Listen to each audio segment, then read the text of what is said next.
les Grenoblois qui rentrent un petit peu plus dans le match, qui réussissent à contrôler un peu le palais en zone offensive. Ça n'avait pas été forcément le cas sur ces... Papillon l'a laissé l'ouverture du score ici à Pôle Sud, 1-0 après 4 minutes. C'est vrai que les scores qui réussissent à contrôler un peu le palais en zone offensive. Ça n'avait pas été forcément le cas sur ces... Papillon l'a laissé l'ouverture du score ici. Là c'est Grenoble qui est vraiment installé. Fleury de le rebond. Oh là là. Il a une excellente. Là c'est Grenoble qui est vraiment installé. Fleury de le rebond. Oh là là. Il a une excellente. Encore une grosse occasion pour les Mulhousiens.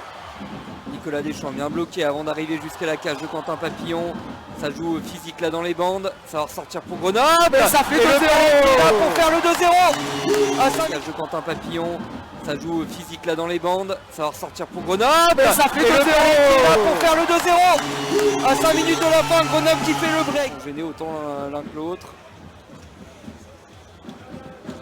D'air à la bataille de la crosse. Le palais qui remis dans le club.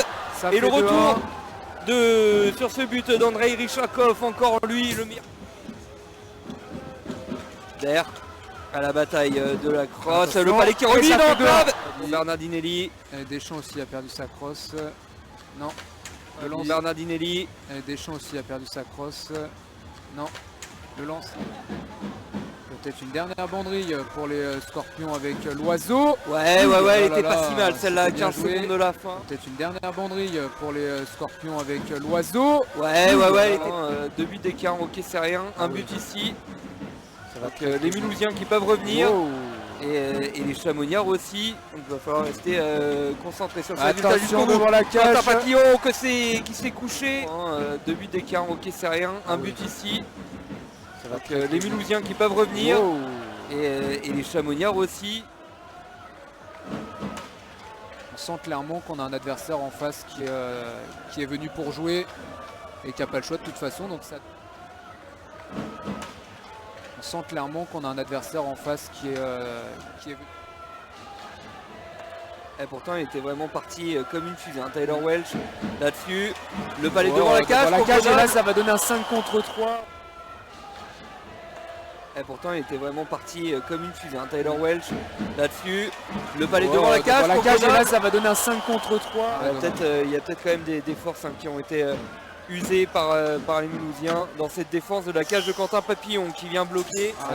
Il y a peut-être quand même des forces qui ont été usées par les Mulhousiens dans cette défense de la cage de Quentin Papillon qui vient bloquer.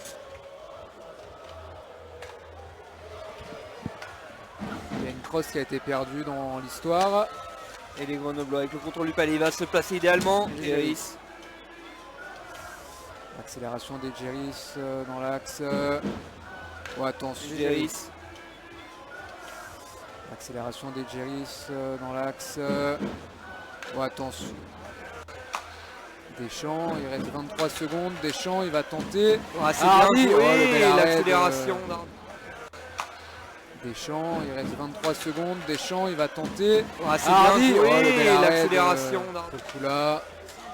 Les deux rebonds favorables. Et ça va peut-être permettre à Makarov d'aller prendre le tir. Les deux rebonds favorables. Et ça va peut-être permettre à Makarov d'aller prendre le Deschamps.